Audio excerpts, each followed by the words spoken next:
বাবার মর্ম বুঝলাম যখন, বাবা নাই আর দুনিয়া। আজাদ মিয়া হিমশীতল রাতে পথে রিকশা চালাতে চালাতে মনের সুখে ধরেছেন গান। রাতের এই রিকশা চালক স্থানীয় সাংস্কৃতিক অঙ্গনে পরিচিত বাউল শিল্পী ও অভিনেতা হিসেবে। তবে আর্থিক অনটনের কারণে করোনাকাল থেকে রাতে রিকশা চালান তিনি। চলিতে চরণ চলে না দিনে দিনে অবশ্যই। পরিবারে অভাবের কারণে পঞ্চম শ্রেণীর বেশি পড়ালেখা করা হয়নি আজাদের। ছোটবেলা থেকেই দাদাকে দেখে বাউল গানে আকৃষ্ট হন আজাদ। বিভিন্ন মাজারে, মঞ্চ নাটকে কিংবা বাউল গানের আসরে গান করতেন তিনি। বাবারও ইচ্ছা ছিল যে আমাকে শিল্পী বানানোর, কিন্তু বা গান শেখানোর, কিন্তু আর্থিক অবস্থার জন্য ওটা হয়ে ওঠেনি। মানুষ কি বললো না বললো এটাও আমার কিছু যায় আসে না। পরিশ্রম করছি বিদায় আসলে ঋণ মুক্ত হইতে পারছি। 2000 সাল থেকে ফার্নিচার মিস্ত্রি হিসেবে কাজ শুরু করলেও পরবর্তীতে দেন একটি ব্যবসা প্রতিষ্ঠানও। তবে করোনাকালে লোকসানে পড়ে হন ঋণগ্রস্ত। পরে নিজের জীবন সংসার বাঁচিয়ে রাখতে রিকশা নিয়ে নেমে পড়েন রাস্তায়। শুরুতে ভাড়ায় একটি রিকশা চালালেও পরে 90,000 টাকায় নিজেই কিনে নেন একটি রিকশা।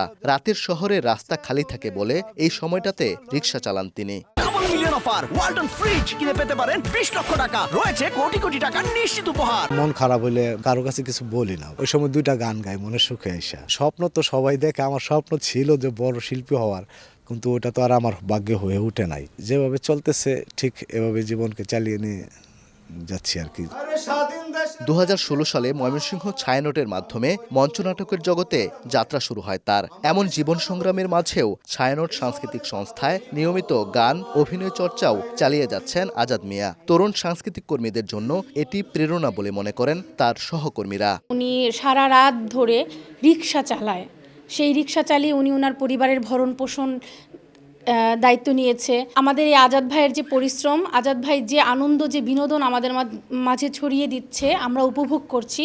সেই পরিশ্রমটার পাশে আপনারা সবাই থাকুন। এই ধরনের শিল্পী যারা গুণী মানুষ আছেন, তাদের গুণকে আরও প্রসারিত করার জন্য আমাদের এগিয়ে আসা উচিত। তার তুলনা আমি কারোর সাথে দিতে পারতেছি না, তার তুলনা সে নিজেই। আজাদের মতো লোকরা সাংস্কৃতিক অঙ্গনে আছে বলেই আমি মনে করি যে আমাদের সংস্কৃতি, আমাদের ময়মনসিংহের সংস্কৃতি এখনো টিকে আছেন। নিষ্ঠার সাথে কাজ করে এগিয়ে নিয়ে যাচ্ছে, আমাদেরকে উৎসাহ দিচ্ছে এবং আমাদের সাথে কয়েকটা নাটক করেছে। আমি আমার সৌভাগ্য ওর সাথে কাজ করার, এটা আমি নিজেকে খুব গর্ববোধ করি। আজাদ মিয়া ময়মনসিংহ নগরের RK মিশন রোডের 36 বাড়ি কলোনির বাসিন্দা। স্ত্রী, উচ্চ মাধ্যমিকে পড়ুয়া ছেলে ও 2য় শ্রেণীতে পড়ুয়া মেয়েকে নিয়ে তার সংসার। প্রতি রাতে রিকশা চালিয়ে আজাদের উপার্জন হয় প্রায় 1000 টাকা। ওবায়দুল হক, সময় সংবাদ, ময়মনসিংহ।